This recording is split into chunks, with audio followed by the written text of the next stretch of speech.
One of the things I think about often, David, is how much the real power of reason in our lives is underappreciated by so many people, and it's taken for granted. And it's something you talk about in this lecture. Mm-hmm. Uh, I don't know, it's something we see all around us. We see it in the nature of art, in religions, in ideologies that people have. Even when people criticize reason, Yeah, they have to use the power of reason to do it. exactly. Yeah, and one of the things that maybe wasn't that I could clarify a little bit about the lecture is that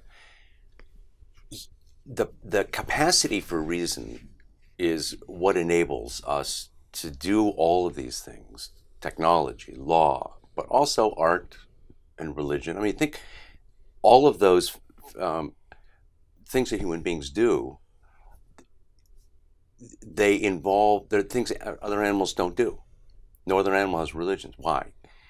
Um, Religion involves use of language, involves conceptualizing a world and your place in it and a God. So it may not be rational.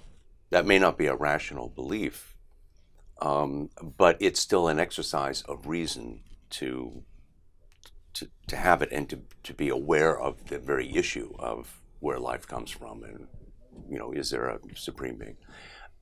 Isn't it And, funny then that there are many religious people that criticize a rational view of the world and say we need something other than reason?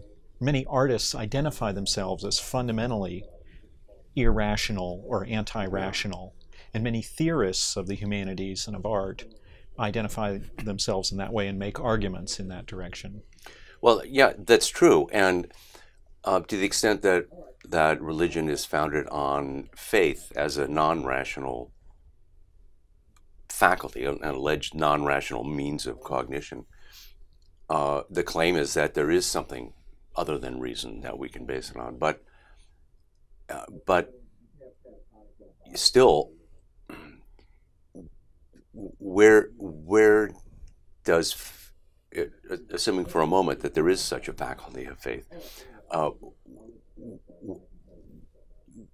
we the people who are in expressing their beliefs are using concepts that come from the capacity to reason. I mean, that's a foundation, as you go into talk about in lecture two. And in the case of art, yeah, I know a lot of artists have semi-mystical views about where art comes from. That's certainly, and that's one of the things that made her angry as an artist, as we remember. But and surely art does involve an element of emotional awareness and expression, and emotions per se are not cognition. They're not reason per se. They're founded on reason because what. Or art often comes from the subconscious too, where the Yes, artist right. comes up with an idea for their project out of ideas they have, or they don't sort of start from point A and then reason their way through Right. logical connections.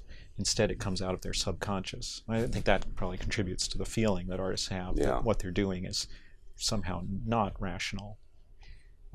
Yeah, and that's an interesting thing about the way the mind works. That um, a lot of things we do because we have our conscious mind draws on the power of subconscious previous knowledge and integrations, and that's a source of emotions as well. And so we, not just in art, but in other areas of like sports. I remember there was an interview with a great soccer player, Brazilian soccer player Pelé, Mm-hmm. who said in response to someone who was marveling at his ability, he said, "It's from God.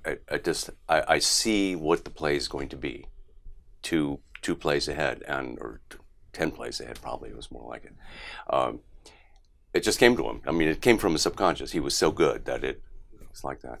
So sure, there's probably a lot of underappreciation of reason, let's say, from that phenomenon as well.